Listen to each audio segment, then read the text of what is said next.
Today on Chasing Leviathan, we have a slightly different episode. My guest is Dr. Joe Meyer, professor at the University of Albany and host of the Neutral Ground podcast. This episode concludes the first year of Chasing Leviathan, and we take some time to think back over that year and remember just a few of the many things we've learned while podcasting. So please, come have a seat and remember with us.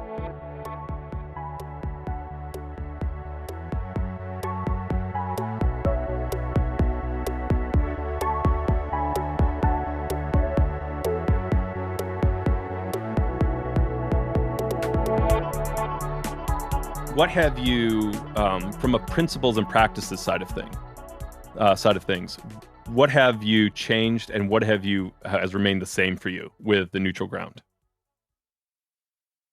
The curiosity has remained the same in terms of I come in with some questions pre-planned because I think they're important to cover, and being open though at the same time to questions that naturally arise in conversation, right? Like that's something that I always have to be careful about myself because I am somewhat nervous sometimes about making sure that I cover certain aspects to be truthful and to be honest for the guest. That has stayed the same though. I still try to mix that up well. What has changed is probably I've gotten better at being comfortable with just letting the pre-planned questions go. Yes. Because I am somewhat of a meticulous worrier, and I try to plan as much as I can. And, like we were talking about before, there are certain times where I've looked at my pre-planned questions and I just went, none of those work anymore. They just don't fit. And the audience knows it. Like, right? Like we have to respect the organic nature of how the audience is experiencing our episodes. And there are times when, and I'll just admit this, because again, I'm not above admitting my mistakes.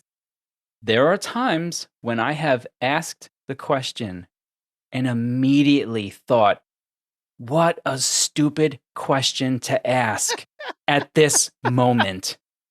What a dumb question. Oh, why did you do that? And I'll answer the question of why I did that. It's because there are sometimes these moments where you doubt, can I generate a better question in the moment or not? And so you're worrying about the time, you're worrying about the pacing, the chemistry between you and the other person. And then I'll sit there and I'll go, you know what, just go to a default question. Now that is something that I have to worry about still, and something that I still will make a mistake about. I do. Yeah. It's interesting, and something I still struggle with coming from the family that I do. We have running family lore, right? Like my dad is from New England, my mom is from Florida. And so when my dad met his future father-in-law, he would try to talk to him and he would ask a question. And then he would wait a second, and my granddaddy, not surprising in Florida, right, would not respond right away. He would wait like 3 or 4 seconds. So my dad would just keep talking, right? He would wait like a second. He's like, oh, he must just not think that's an interesting question.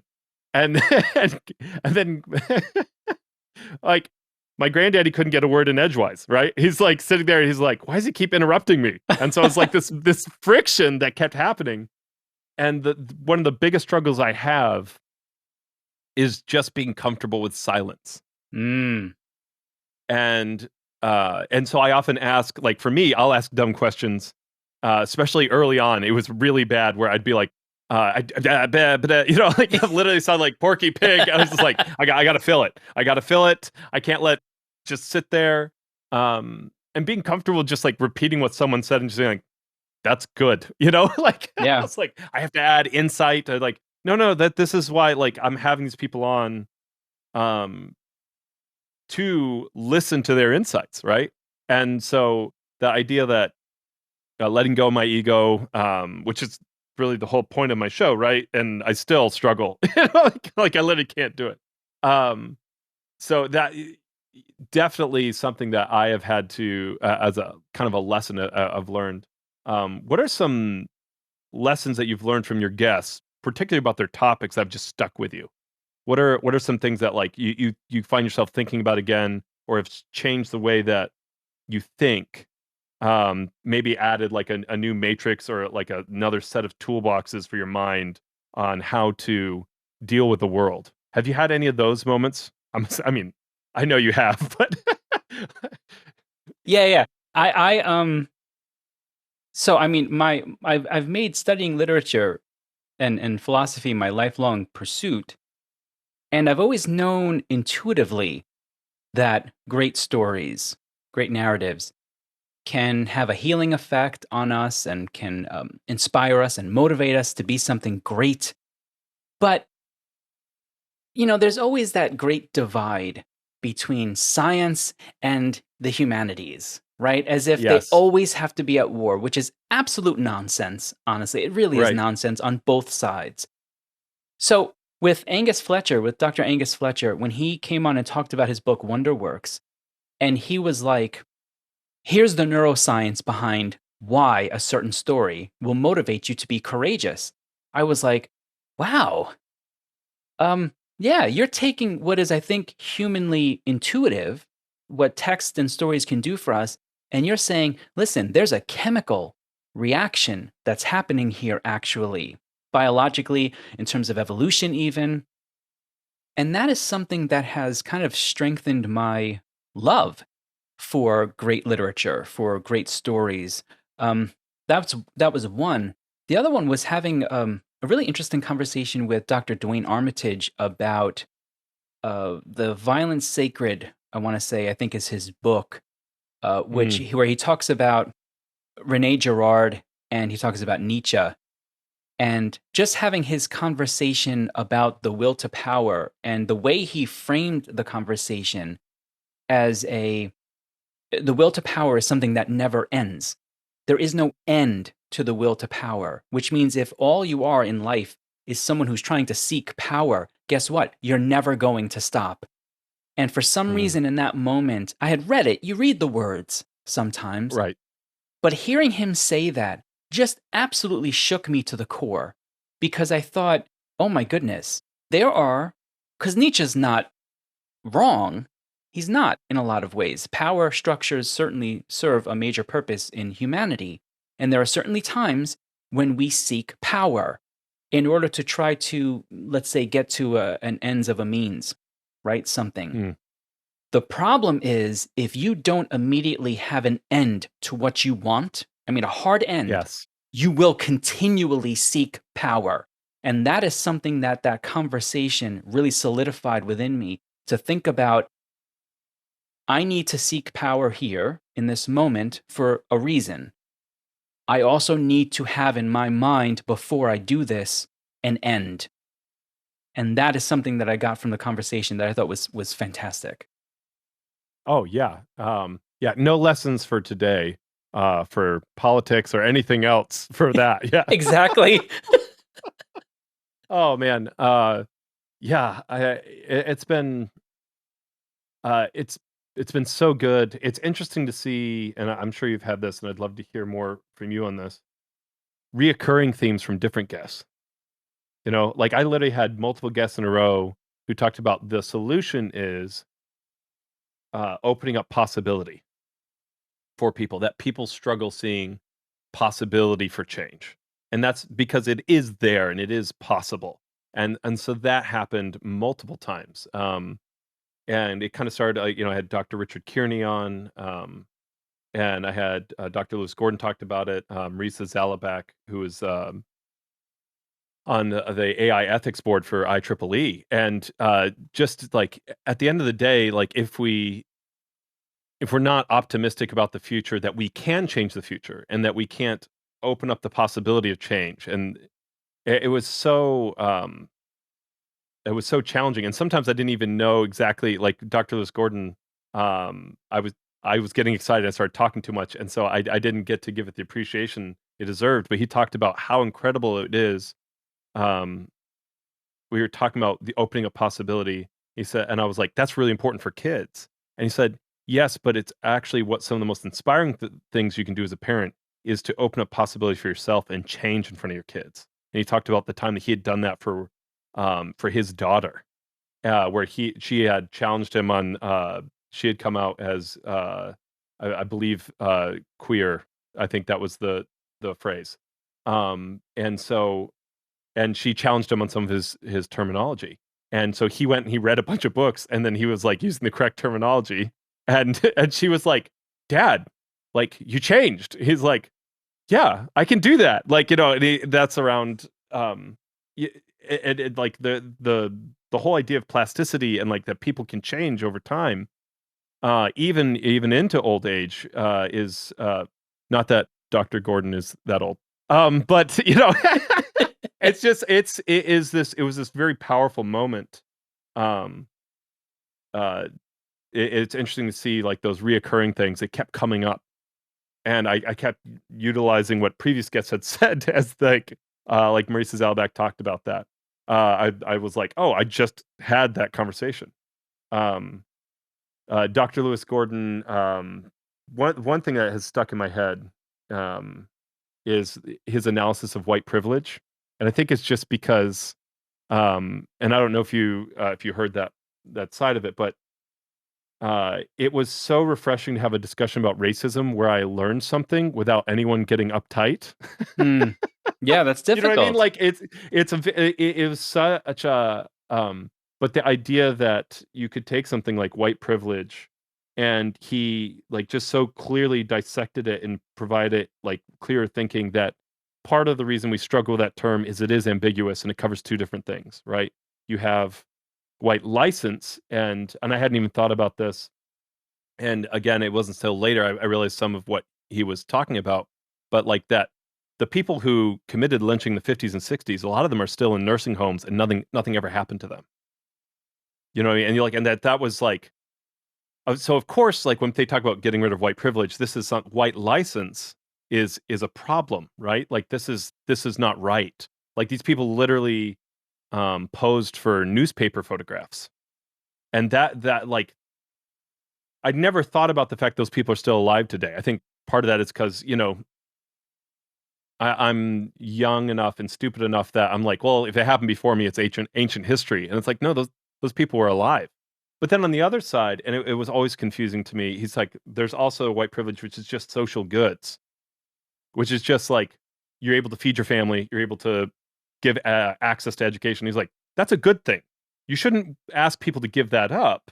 And the two things get covered together under white privilege, but to take them apart was such a great example of just clear thinking, providing solutions. It's like these social goods are things we should give to everybody, right? Like everyone should have access to education, which I love that he said it like that, right? Like, I mean, you can't force people to be educated, but and so and food security, those kinds of things. And there's obviously like a lot that goes into what everyone should have access to, what everyone should have. Like I understand, and I have no desire to get into that, but just the clearness of it, like, has come back to me multiple times. I think you have to. You have to have. Here's what I'll connect with that. Sure. You can't be afraid of the conversations. Yeah. That's something that I think we've done pretty poorly now for maybe forever. I mean, quite honestly, for a long time. For example, I'm not a Marxist, but there are critiques of capitalism in Marx that we should be taking very seriously. Yeah. And if you are completely anti-Marxism, that's fine, but you still need to take those ideas very seriously, and there's no reason to simply run away from those critiques. And the same thing goes with what you were just talking about there, those conversations that we have to have about race.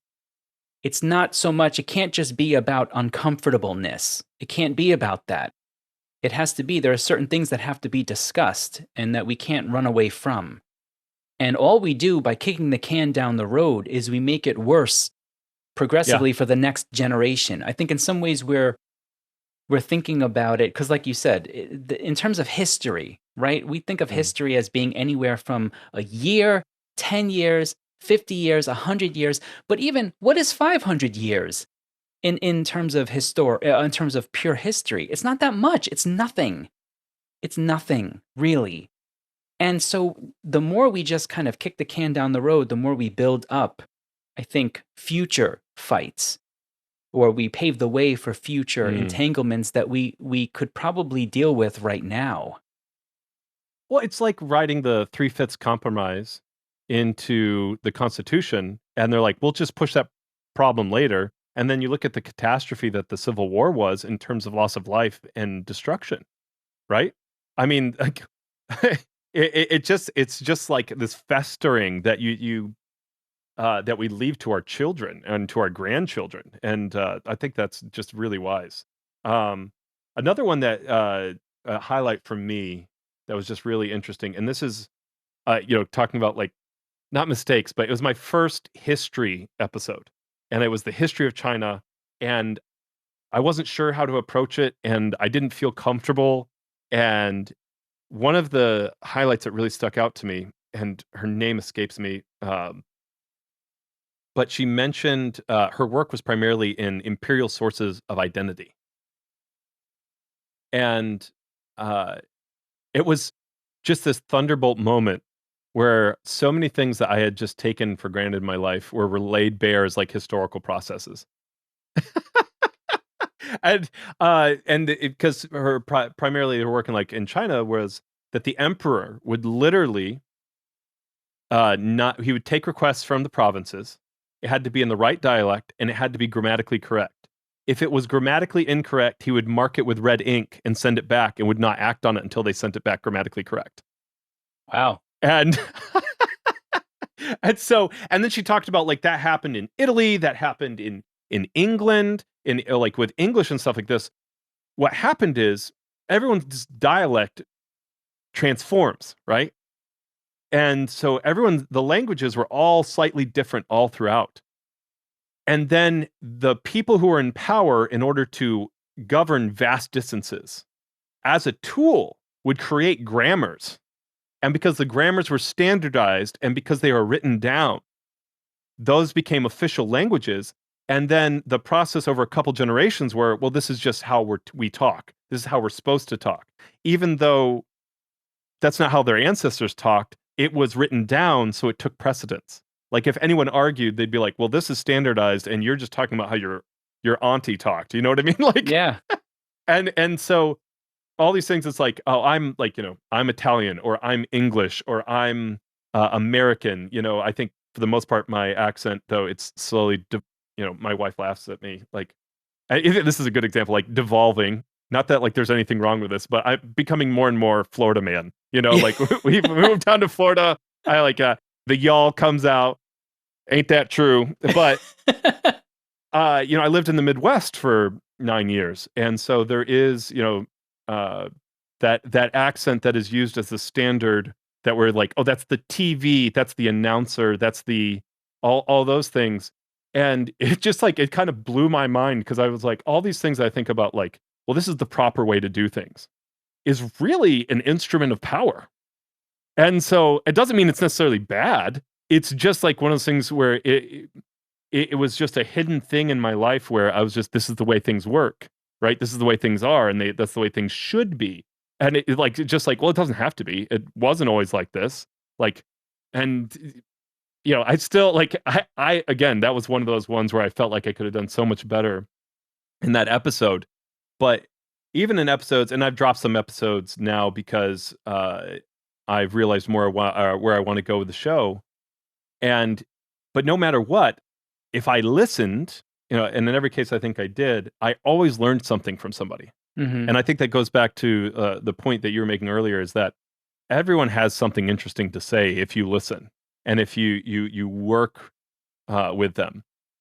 It's probably a measure of my own laziness that I have turned more towards academics because they're more used to talking about what they know. Yes, that so is true. It's less work for me. So, but Anyways, Well, what I would say to that though too is, one of my favorite is because I have a lot of academics on too, but one of my favorite episodes was with Led Bradshaw, the gentleman who he authors a comic book with his son, and his yes, son yeah. has autism spectrum disorder. And Mm. what made that episode so wonderful to me was it's similar to what you were just talking about too. This idea that he got the news about the autism spectrum disorder, and immediately he sort of froze and realized, you know what, I don't know anything about this, and Mm. because of that, I don't know how to interact with my own son. And he then started doing his research and paying attention and talking to people, and he learned about art therapy, and he's an amazing illustrator. And he thought, well, you know what, that's something that I can do with my son. And they started this Jake Jetpulse comic series, which is fantastic. And, absolutely wonderful stuff. But that's not an academic episode, but it was just one of Right. my favorites. It's just such a beautiful episode because the love that you hear in his voice for his son is just undeniable. Yeah. And I think it's those uh a big part of what I've wanted to do with Chasing Leviathan is the recognition that truth comes from many sources, right? So I've had philosophy on, different people in philosophy on. I've had people from history on. I had Anna Rubincam on, and she's a master stonecutter. That's a great Um, one. Great oh, did episode you? for anyone. If you haven't seen that one yet, watch that episode. It's a fantastic episode. uh, and that was I loved that because and I want to have it's funny what people see and what they don't see. So I've reached out to like a lot of musicians, but they're harder to get a hold of. And so I've wanted to have like musicians on, and it just hasn't that hasn't happened yet. So hopefully, fingers crossed. I've had some other authors who I've reached out to. I'm very excited about, but they're currently working on books. So like I literally had one. It's one of my favorite authors. I'm not going to say his name because he'll probably turn me down after saying he'd come on. But he was literally like, it's going to take me a year to write this book. He said, contact me in a year. So I have it Yeah. written in my calendar, I mean, he's doing nothing but writing right now. Um, but the emotional connection and I mentioned earlier about the importance of the spiritual side of things. I had Dr. Balbinder Bogal on, and incredible. Like I learned so much, and it was so interesting because I didn't know anything about. I called it Sikhism, and he's like, "Well, actually, it's Sikhi. The English changed it because they didn't like the way it sounded." Like I'm like literally like on the fly finding out these kind of Yeah. things. But he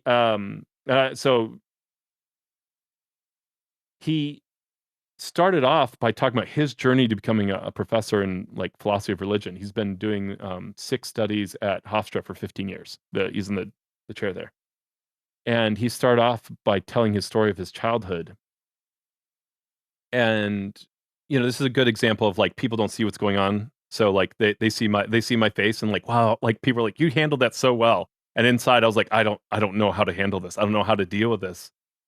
He when he was 3, his father was his family moved from India to, I believe, Tunisia or Tanzania. I can't remember, but they moved from there to England when he was 3, and his father was murdered, and then his mom was surrounded by people she didn't know, and she went temporarily insane.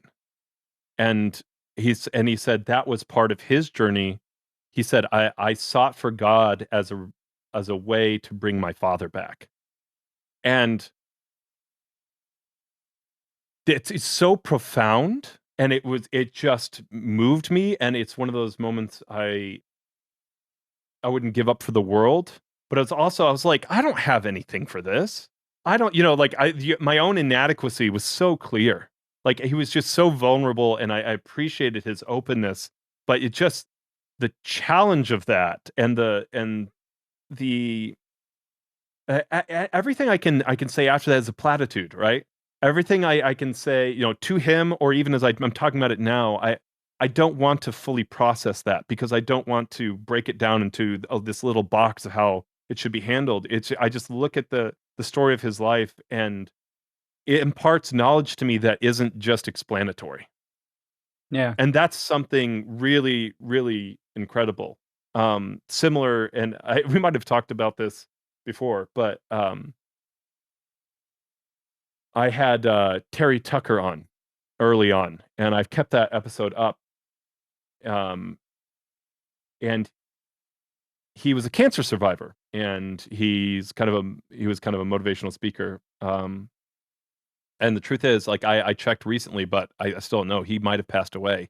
When I had him on, he was talking about he was a cancer survivor. When he came on, I didn't realize the cancer had come back. He had months to live, and it was a tremendous episode. But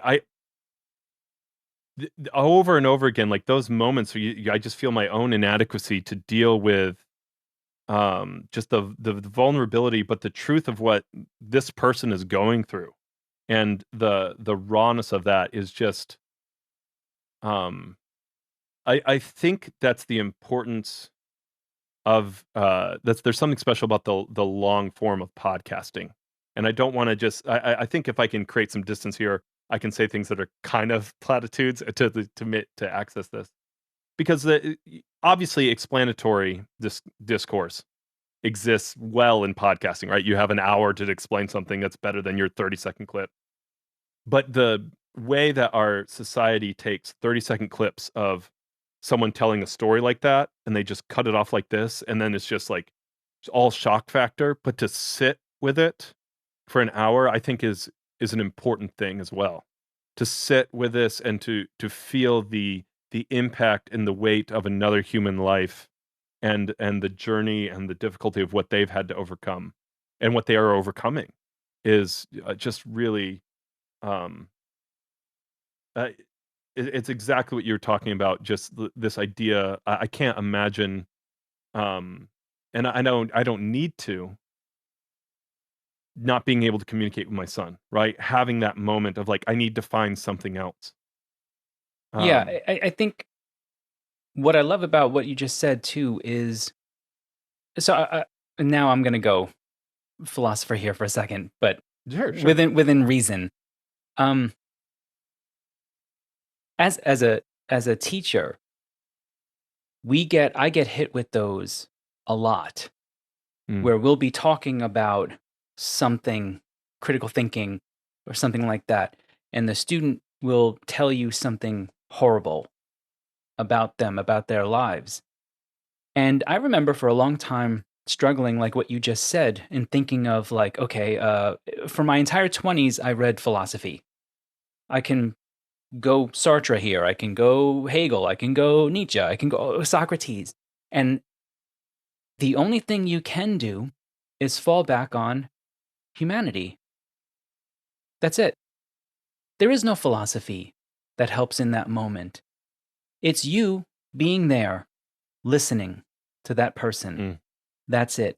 And the philosophy, though, that I was just mentioning, because I just read this, and I hope I don't flub it too much, but I think it's in the Critique of Pure Judgment with Kant. He has this line, and this is burned into me right now, where he says something like, I'm going to paraphrase, we look at someone's taste and we distrust them for their taste if it's not good. mhm. But when it comes to something sublime, we distrust their emotions if they cannot see that which is sublime like the rest of us. And I say that because there are these beautiful moments in life that happen sometimes on podcasts, but just in life. Right. There is nothing to be said. There is only all of us, me, you, anyone who's listening. There's only us as human beings experiencing a beautifully sublime moment. And the only thing that you have to do is be there in the moment. That's it. And that is the beauty of these certain moments, like what you were just talking about. There is nothing to be said, you're right. But in that moment, you listened and you reached the height of humanity And that's the right thing to do always.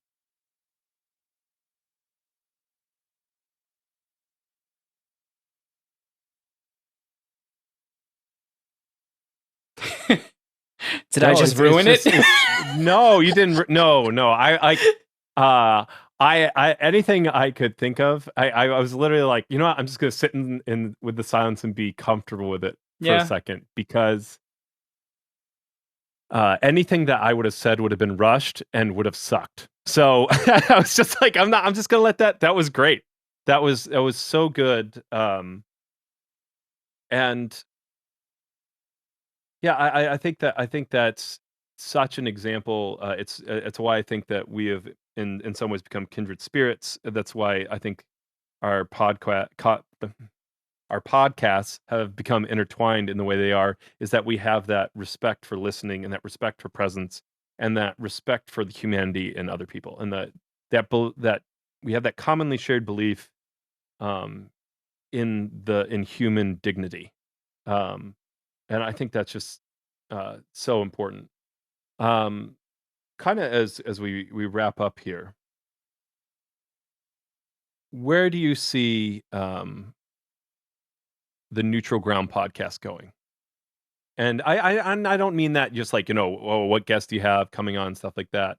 Um, what is the journey that you have been taking personally, and where do you see that journey taking you? I think I'll expose a little bit of my ego here, because I think it's important.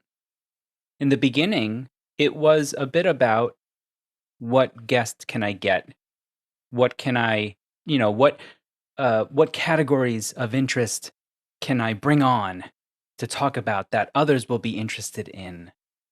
Where I see this going more and more, and I've started to do this over the past few months, is to just think and trust in my own interest in humanity. And to say, you know what? I like that author's book. It's not maybe a big selling book, but I think it's profound, and I think it has something that will connect with people on a human level. I don't care if everybody else doesn't know who he is. I'm gonna have him on. I had two authors recently on, Ashley Finley and oh, of course, Kevin Kraft, and they're phenomenal in what they do, in what they're writing about, because they're connecting in ways that I think people need to hear and they don't know it. Ashley with her book about the unconditional love of a father. Yes, And yes, this yeah. idea of, you know what? Even though I'm not a father, I have a great one. Mm. And this idea that fathers need to know there is something heroic built into that concept. If you will but accept it and take it and be proud of it and know you're going to make mistakes, you're going to lose battles, but know that you're fighting a worthy one. There's something that speaks to me, to my mindset, my love of the epic hero as well, to say that's an important message I want to get out there. And Kevin Mm. Kraft talked about this too. He talked about a very a difficult relationship in a novel, his novel Momo, about a father and a son and mistakes. And Mm. it just spoke to me. I want to get this message out there. I want to do Yeah. that. And so being more comfortable with saying, I like that, and I think that that will help people, I'm going to have that person on. That's where I think I need to be. Now, will my will my anxieties take over? And do Yeah. I shoot for the stars and maybe I sent an email to Noam Chomsky? Maybe I did. We'll find out. Nothing wrong with that. you Nothing know, wrong with that.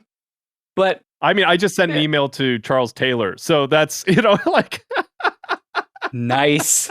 I like that one. right. Absolutely. Yes. Yeah, I mean, And like both the like, I sorry, go ahead. You were making a point. no. I'll I'd like just to end. throw that. I'll just end with this.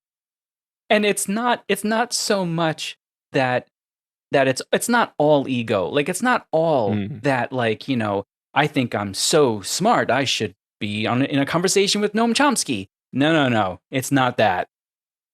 It's that I find the work interesting and intriguing. And out of a pure sense of wonder, I want to know, what would I say and what would I hear and what would he say in a Mm, room with us together? And that might sound egotistical, but all I can say is I implore people to understand I don't mean it that way. I mean it in a kind of cosmological sense of, if I could have that moment, what would that unlock? What would happen? That's yeah. really kind of where it comes out of. And I've been surprised by how little distance there is between people, and yet how big that distance is, right? Like it's you look at someone like Noam Chomsky who's been doing what he does for decades, and um, and I don't want to downplay his abilities at all, right? Like he is very intelligent, but it's not like he's unintelligible, right? Like he's just like on this, he's like transcendent. He's another human being. But it's such a testament to the human spirit that you have someone who, when someone spends decades honing something, it becomes something special, right? Like like asking him something is very different from asking someone on the street. And that is a lifetime of a pursuit of a certain type of excellence. Um, yeah, I mean, it's so funny. One of the things I was just trying to figure out how to get guests and I appreciate every single person who came on, and it was partly not partly, it was completely me figuring out what I wanted the show to be, and I knew what I wanted it to be in principle, but I didn't know what that looked like in practice, and so. Uh, but the kind of that revelation moment where I was like, you know what, I'm just going to shoot for the moon. And so I sent, like, I had read Richard Kearney, Dr. Kearney in grad school, and I was like, yeah, he'll never come. And then he came. He was like the second professor or the third professor I ever had, and I was like, oh no, like Dr. Richard Kearney just came on. I'm like, wait, I just got what I asked for. Oh no, it's like, Yeah. so, and that's been the way that this has opened doors has been really interesting in terms of like I've been able to have conversations with people and I have met people who are just incredible, right?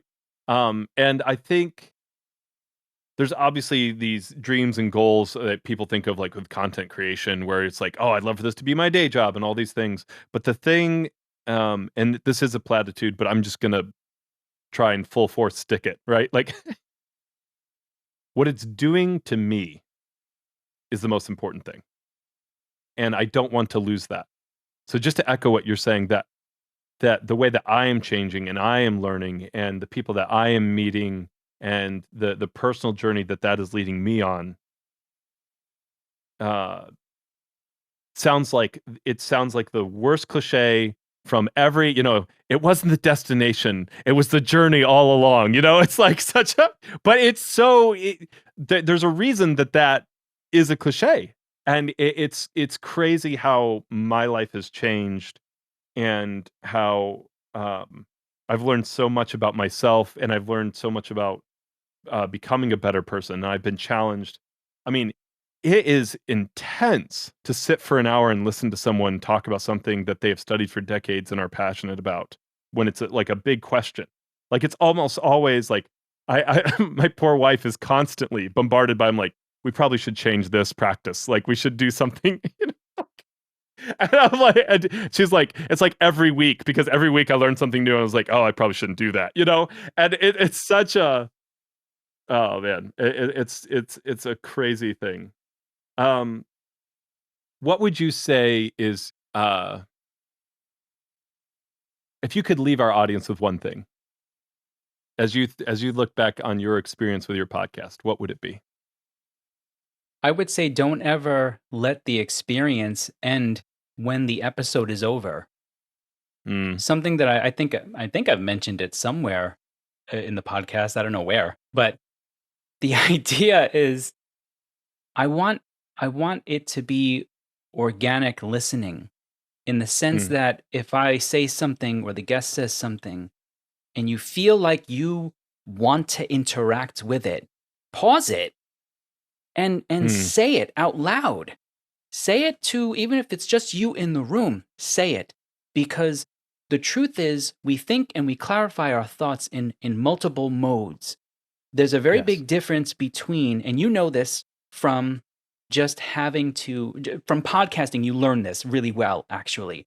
There's a very big difference between thinking about a question and then writing the question down, which clarifies something else that you couldn't clarify in the mind, and then saying it out loud and throwing it out into the ether.